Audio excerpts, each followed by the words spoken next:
Yeah, I'll react to that, sure. Scexit. Let's go. Scotland held a This is from What If Geography. They posted this 47 minutes ago. There's no way I am posting it today, probably not tomorrow, just so I can...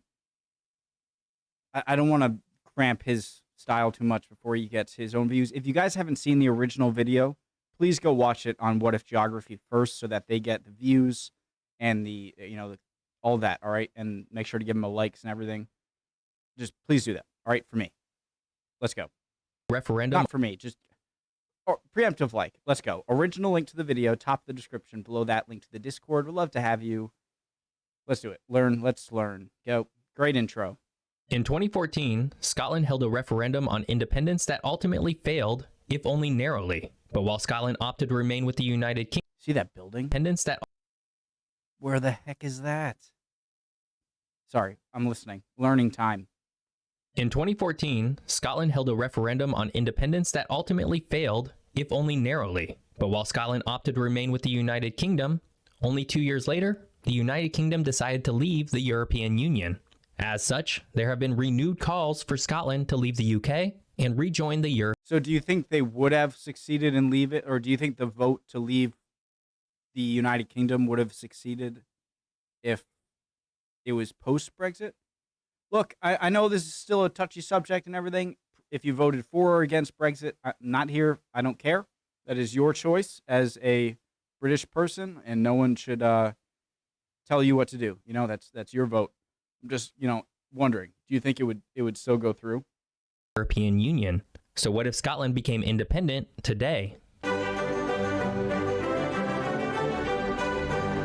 This is a great channel. Hello and welcome to What If Geography, where we try and answer the great geographic what if questions of the world.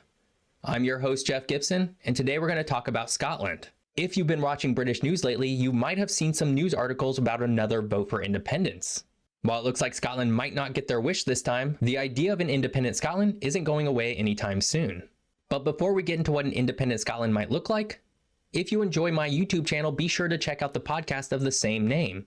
In it, we take much deeper dives into the same subjects that you love.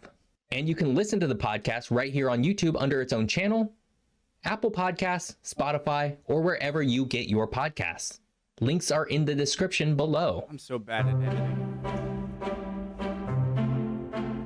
Scotland and England have a long and complicated history with each other, going all the way back to the period of time when the Romans created a province out of what is today mostly modern-day England. The Romans even built a wall to keep out the barbarian Gaelic peoples in modern-day... Question, guys. Or not, I guess it's more observation than question. It's an questionation.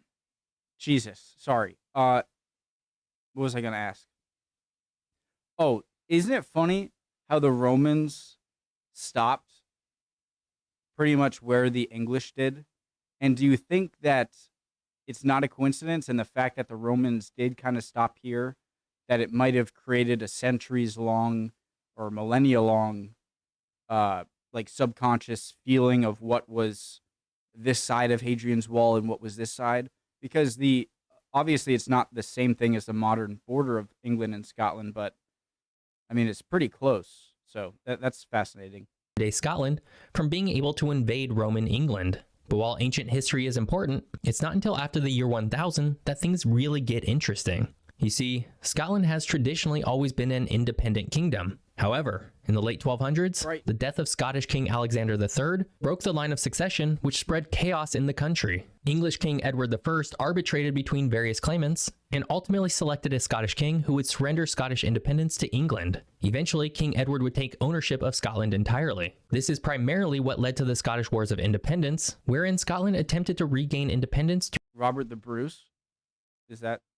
Geez, that's bright. Through multiple wars and revolts. And in the year 1314, Scotland became an independent kingdom once again.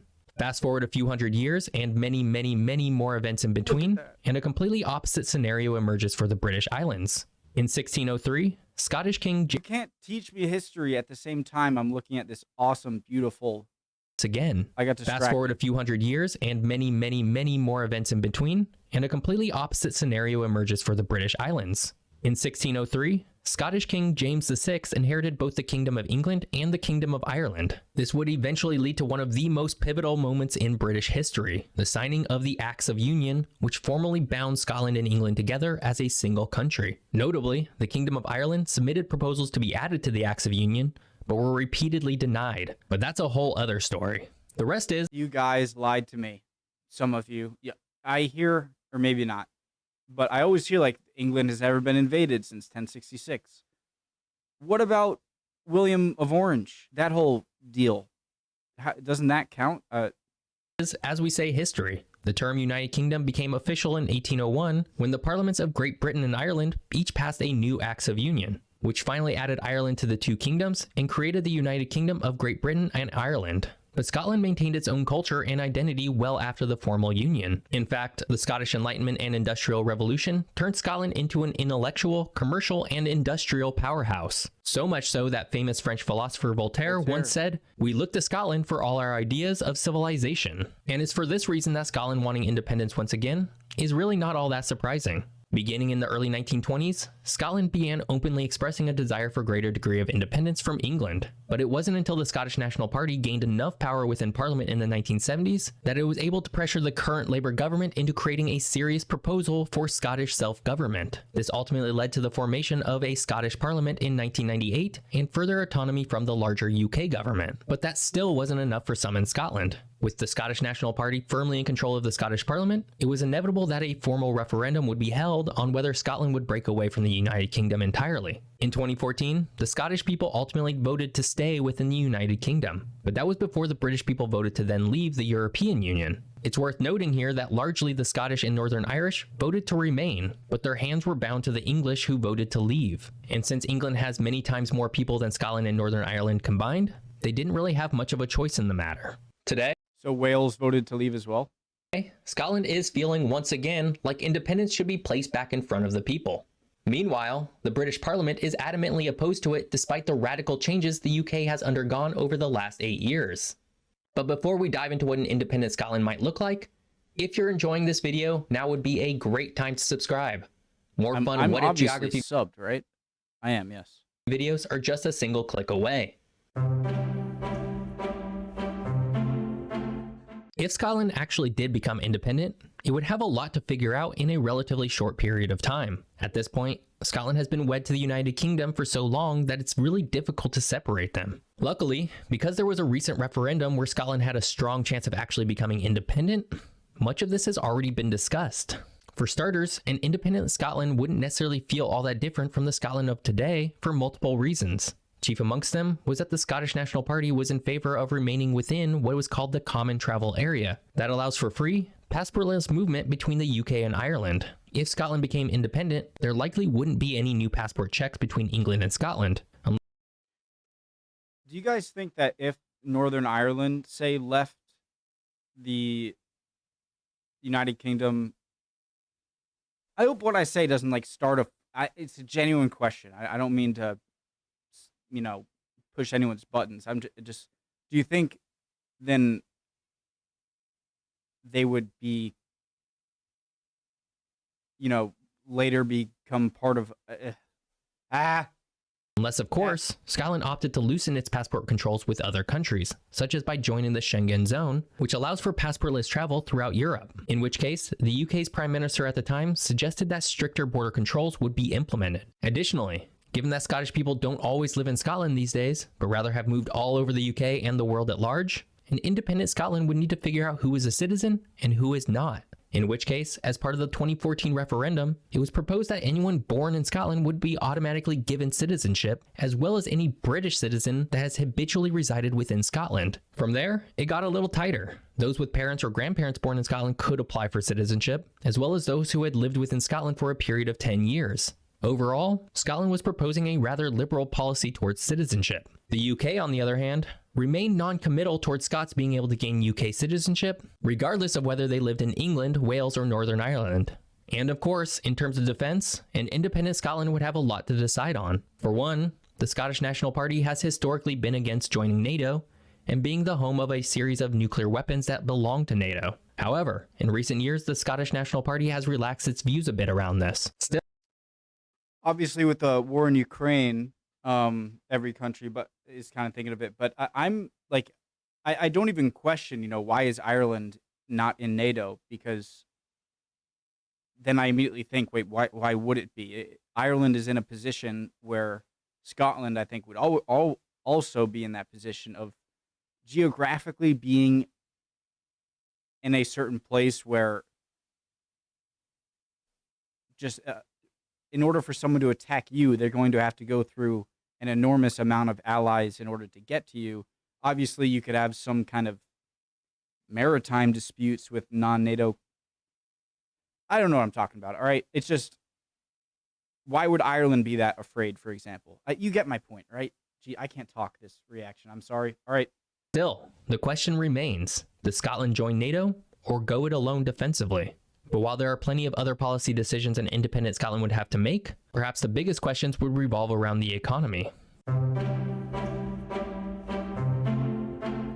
Becoming an independent country is not a cheap affair, and while Scotland today enjoys a status few others enjoy in the world, due to its current association with the United Kingdom as a whole, an independent Scotland would not have the same luxury. Chief amongst the issues would be whether Scotland's corporate employers would stay within a newly independent country or abandon ship. In 2014, the Weir Group, one of Scotland's largest private employers, conducted a study on the impact Scottish independence would have on their business. In it, they found that they would not be able to operate successfully in an independent Scotland. Another corporation, Standard Life, began registering its companies in England leading up to the vote just in case Scotland did become independent. All this is to say, an independent Scotland would have a rough go of it economically, but it does have one ace up its sleeve, its natural resources. So what does it take in order to set up a vote at all on whether to leave? Like, would a certain amount of people in the government have to, like, what led to the question of leaving the UK? How did that even enter? Like, could you do it like every year? How often? Jesus. Scotland, like Norway, has a huge amount of oil sitting off its northern coast. At present, there's estimated to be about 24 billion barrels of oil that could be extracted from the North Sea oil reserves. At the time of this video being published, the price of oil was roughly $75 per barrel, which means Scotland would potentially have $1.8 trillion at its disposal. For a country of 5.4 million people, that would equate to about $330,000 per person.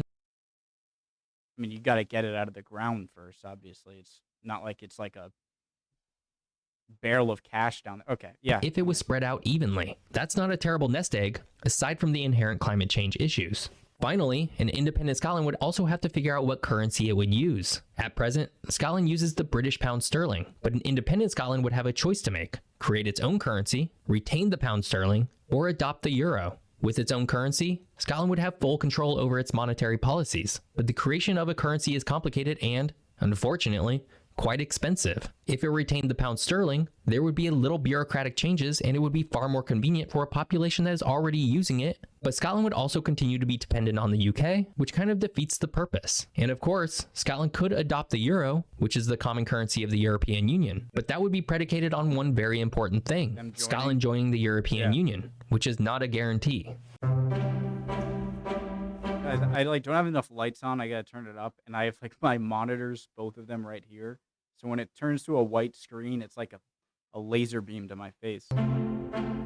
The Scottish National Party has been pretty adamant that Scotland should and will join the European Union. However, it's not an automatic entry, and it's definitely not a guarantee that this would happen. And now that the United Kingdom has formally left the United Union, an independent Scotland would need to apply for entry under Article 49, which explicitly requires that each member state would need to ratify Scotland's application. And therein lies the big problem, because there's one country that would absolutely not want Scotland to join due to the precedent it might create: Spain. Oh, Spain, I was like the England or the UK. Spain, okay. UK, is really more of a combination it might create. Spain, like the UK, is really more of a combination of smaller countries that formed into one. Broadly, Spain is broken up into regions that have historically had their own national identity, and one of those regions is very similar to Scotland: Catalonia. Catalonia, the home of Barcelona, has tried numerous times to formally break away from Spain, and while it hasn't happened yet, Spain... I thought Barcelona... Is Barcelona on the coast? I thought... Or is that Madrid? Okay. absolutely does not want to set precedent by allowing a breakaway country entry into the European Union when it could very well be used against them in the future. So while Scotland might want to be in the European Union, and the UK no longer has any say in who gets to be in the European Union, there are still other forces at play for why an independent Scotland may have to be fully independent, at least for a little while. It's clear Scotland does not prefer England charting its path in global affairs. But breaking away from the United Kingdom is also a risky endeavor. If Scotland does formally break away from the UK, it should be prepared to weather some very tough early years, just as any new country would have to. I hope you enjoyed learning about what an independent Scotland might look like. If you did, please subscribe to my channel, and if you want to watch more of my videos, you can do so here. Thanks for watching. See you next time. Thank you for making. Jesus, I always forget in like 2 seconds. I hope you enjoyed learning very tough early years. Oh yeah. Just as any new country would. Please subscribe. To me, I never understood, like the argument of, well, leaving will mean harsh reality economically for, a few years up to a decade. Well, obviously that's going to be the case, but the point is to, I'm not, obviously choose your own path. I'm not saying that, oh, wow, you're not getting out of the UK or into the EU or out of the EU. I don't know enough about these things, and I'm not going to act like I do. But clearly that's a obvious consequence of leaving, right? But that should be a sort of a given, like that. I don't even know if that's worth arguing. Of course, yeah, but the point is about kind of gaining your own say, and that's going to come at the cost of a lot of inconveniences. Monetary ones for sure. Cool video. And interesting about the Catalonia, Spain and Catalonia, and I'm guessing, my guess is that Catalonia is probably more wealthy per capita than the per capita of Spain as a whole, and it could, it's not in a war-torn region where it might have to worry about being a larger country for defense reasons or whatnot. And so, yeah, you could see the benefits of that and why Spain wouldn't want that to happen. I mean, look at Monaco. Is that it right there? Or somewhere? Interesting video. I hope you guys are civil in the comments. I hope you guys do comment, though. I would love to see answers to any of my questions or just general comments or recommendations from you guys. I hope you're all doing well. I love you guys. If you're not doing well, chin up. You'll be good soon. Don't worry. Emotions are fickle. Bye, guys.